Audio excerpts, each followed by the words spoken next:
సిగ్గుపరిచింది.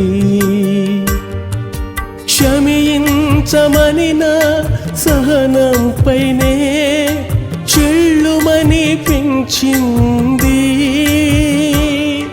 క్షమించమని నా సహనంపైనే చెళ్ళుమనిపించింది.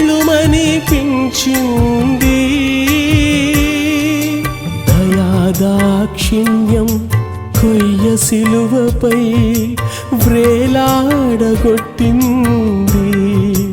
ఆ దయాదాక్షిణ్యమును కొయ్య సిలువపై వ్రేలాడగొట్టింది.